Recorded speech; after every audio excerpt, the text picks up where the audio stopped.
our table is being filled with the nominees of the Young Program Award. Welcome, everybody. I have to see if I think you're Quarry Dutch, right? Yes. You're a senior analyst at Skim in Atlanta. Yeah. And Nadine Bailey, we've seen you before. First of all, because you won the pitch in the Research Rally, and we saw your face just on the SMR Ping. So you're very active all over this Congress. You're from Viacom here in the US. Then another familiar face that we see a lot around in this conference is Alex Wheatley. You're one of the innovation researchers at Lightspeed. You were part of the research rally as well, right? And you helped the teams actually to get some super quick research done. And now I have to make a little guess, but you're Thomas, I bet, right? Yeah, I did my Google homework. So Thomas Strock, you're a business director at Insights, also here in the US based, right? And you guys are all nominees in the Young Program Award. Who of you would like to explain to our viewers a little bit what exactly that is? Say yes. There you go, Alex. So I think it's an initiative to get more young people into SMR. So they're doing a series of presentations and a little prize award. I hear that it's a cash prize. I didn't realise that. It's a cash prize, right? This is a real match. Serious. I realised too late. I tried to poison them all, but it was kind of 10 minutes too late. But how do you enter this competition? Is it just by submitting a paper and being under 30? Is that all you need to do? Anyone can and should do it if they're under 30. All right. Well, we got a young audience watching, so let's explore a little bit. What type of research are you doing? Corey, what did you present on stage? Could you summarize? Sure. I worked with a team of 4 other young professionals at Skim, and we did a study using a new methodology that we have at Skim to learn about how millennials are disrupting the market and what brands can do to communicate with millennials in the face of all this new technology.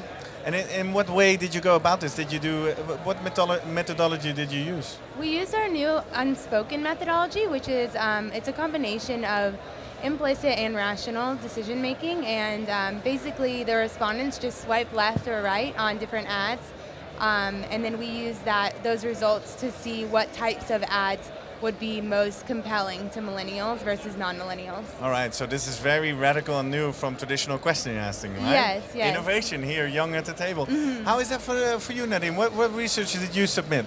I did a piece on how post-millennials will use YouTube in the future. It's quite a big area, but I try to focus it down on some specific things that were interesting in emerging trends. To do that, I did some just back to the basics, did some desk research, read 1 million papers, and looked up a number of different result sets, data sets, and tried to pull it together myself and pick through the data to find some interesting stories. And I think I came out with some. Yeah, and did you do this all by yourself? Yeah. Yeah, really? This was your own initiative on project? Definitely. Evening hours or? Yeah, I took a week off work and just cracked through loads of stuff, reading things. Well, I get to the motivation for that in a second. Yeah, just want to finish the round of what we have at the table. Alex, what did you submit? So I submitted, as every Englishman talking at the moment is just talking about Brexit, and so it was no different. So I submitted a paper all about the EU referendum and talking about the polling of that and different means to measure the way an election is going and how to predict that. So. And what research did you conduct to find this out? So I work for Lightspeed, which is a panel company, so I have free access to thousands of people to take surveys. So I used a survey, but I tried some different means. So there was sort of polling in there, predictive methodology. We've actually been running a 2-year experiment looking to find people who are very good at predicting, and based upon, I don't know if you've heard of Nate Silver and the work of Philip Tetlock. And essentially it's looking for people who are very good at solving problems, and we've had a political panel that we've asking people to do that along a period of time. So I used that methodology, some emotional measures like implicit association tests, trying to see if there's anything other than a poll, because the polls keep getting it wrong in the UK. Right. So you're adding methodology, exactly. stacking it right? all together. Yeah, validating exactly. together. How is that for you, Thomas? One second, I'm going to get you a new mic, because your mic is... There you go. Wow. Just hold it like I'm doing. So I was about to explore how we can make close to research your mouth. deliverables more impactful. So by going beyond the traditional PowerPoint presentation, thinking about, okay, what happens if we think about research as a service by really adding a lot of kind of consulting and workshop around it. In a study for Philips Sonicare, And that was good on some levels, but with room for improvement. So then after the study finished, we added a layer of experiential research delivery to see how we can really immerse the client in the end results by using virtual reality. So. Okay, interesting. Now, we kind of touched on it with your story, Nadine. Obviously, writing and submitting a paper is not an easy task, right? It's not something you decide on Monday morning and you're done by Thursday afternoon. So I'm curious, what motivates you to actually make this effort and go after this talk? And probably some of you are going to be well rewarded, but you didn't know that when you got started, right? So what's the motivation here? Well, I'm in a privileged position because essentially, like, I'm part of a little innovation team where that's pretty much all we do. Because we as a panel company, our panelists don't really want to take the surveys we do anymore. So we're there to try and make our clients do more interesting research so that the panelists will actually take it. So actually, writing papers is actually the 9 to 5 of my day to day, It's which pretty close to your job. It's pretty handy. Yeah, Like I you. think Right, everyone else. Thanks is for that. But different. Quarry, how is that for you? Yeah, I think just the opportunity to work on a new and innovative methodology with a team of other people from my company from around the world was something that was really exciting for me to be a part of. And so the different people on my team were based in our Rotterdam office, our London office, and I'm in the Atlanta office. So it was just a really cool opportunity to work with some of my colleagues from around the world while also helping to drive our new innovations forward. And was this part of in-office hours or extra office hours? A little bit of both. All right, but your senior management did allow you guys and did allocate time for you guys to work on this? Yes, definitely. Oh, that's good news, Yes, I guess. yes. Yeah. And Nadine, how about you? Because you went on a journey on your own. What motivated you to embark on this? I guess actually the complete opposite of you.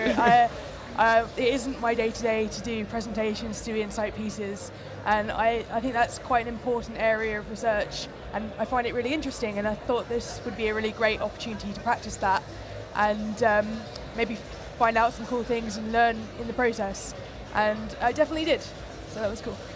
Nice. And Thomas, for you? What motivated you to go after this and actually submit a paper? Really the opportunity to experiment and come up with something new. I think we always try to make every project the best project we've ever done. So after the project finishes, it's kind of good to think about, okay, what could we have changed, what could we have done better? And this was an opportunity to then actually test it out and share it. So. And how was it about the support in your company? Was this? It was great. Yeah. No, but was it extra office or did you actually get time allocated for this? Most of it was actually on the project itself, and then afterwards there was I made a VR video. So that was in my own bathroom after office hours, but that makes total sense. Yeah.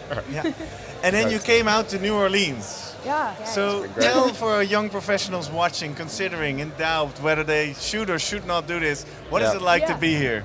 Definitely Nadine, fun. you're lighting up. This is exciting, right? This is really cool. It's a great event. People should definitely try and come if they can. It's not always easy, but if you have the opportunity to, you should. Yeah.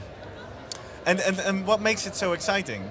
Well, you're rubbing shoulders with the cream of the market research world, and also I think ESMAR worked very hard to make it a fun event, and they've done very well at that.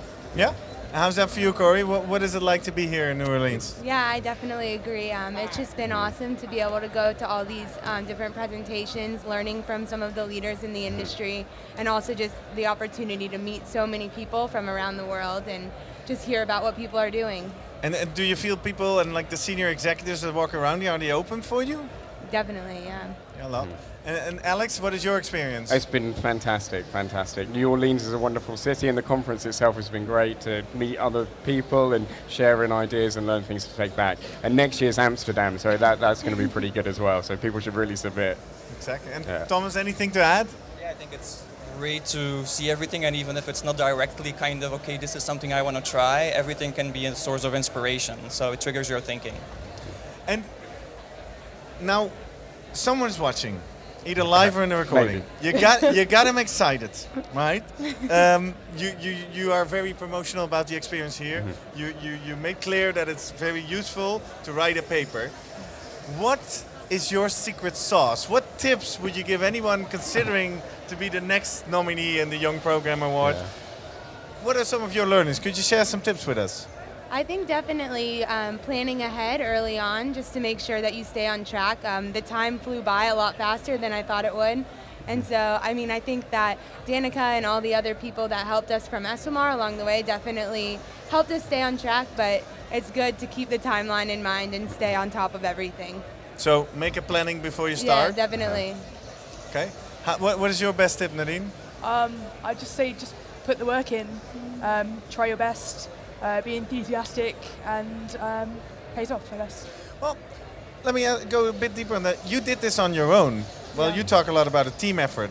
If you look back at it, is it easier just to do it on your own and not consider plannings and stuff, or would you next time work on a team? So the way it was positioned in our company was such that it wasn't really. I didn't really realise that you could do this as a team. Yeah, but that's why I'm asking. Now looking back at this, thinking I don't because know you could also say if you're alone. You don't have to coordinate with others. If you miss your planning, you just make up for it in your bathroom. I think great minds produce great results together. So teamwork is definitely helpful. You're right though. Sure, I gained some timing things. I guess it depends on your preference. I can't know what that experience is like. So I can't really say. No, true. Alex, what is your hidden tip for our viewers? Well, I'm an only child, so I work best alone, I think, and I don't plan, so then you need to be alone, otherwise other people get angry. I think my tip is just to do it, and not to be worried about what you're right, because I'm constantly surprised, like, why the hell anyone wants to listen to what I'm saying? So just put it out there, and maybe someone wants to listen. It's worth a try. You never know unless you do it. And so. if not, at least you have a learning experience Exactly, for yourself. you failed. Yeah. And Thomas, for you? I heard you mention VR. Is that your hidden tip? I think the hidden tip is follow your passions for me. So really do something where you believe in, where you want to explore, and then if it takes some extra personal time, it doesn't really matter because it's a passion of you. So exactly. Then it doesn't feel so much as a chore, right? Great. Well, well, the whole thing is being reconstructed in here, but hopefully our viewers don't have too much to bother with that. Well, I wish you a lot of luck. You all presented last Monday on Channel 1, so if you're watching the recording, go back and find the session on Channel 1 on Monday. And then tonight at the gala dinner, as the big award handed out. Just the last question, what are you going to do if you win? Definitely go out and celebrate with my team. But do you have an idea for that money, where to spend it on? Oh, the money? Or? I actually didn't know there was a cash prize until 2 days ago. So no, I don't have no any plans for that. No plans. Nadine, if you win, what are you going to do? I don't think I'd get to keep it myself. I think we're going to like team lunch it or something. Oh, nice. I guess. Well, I bet your teammates are happy to see I'm that. sure To they go on would. the record. Alex, for you, what do you do if you I was win? going to say that, but no, I'm not. I think there's actually quite a lot of pressure on me to buy maybe an engagement ring, so it might go around that way. Oh, nice. Exactly. Nice little Come in confession. handy. Love it when the cameras are on. And Thomas, if you win, what are you going to do? probably invested in some more innovation, maybe some more tools to play around with and to explore. Cool. Well, thanks. I guess they're all four very exciting research, very exciting projects. I'm glad I'm not the jury, and I wish you all the best in your career. Last check, are you all a member of the Young SMR Society already? Yeah. You are? You are? All right, cool. Well, it's a great endorsement because that's what we started the show with. Good luck. Have fun at the conference.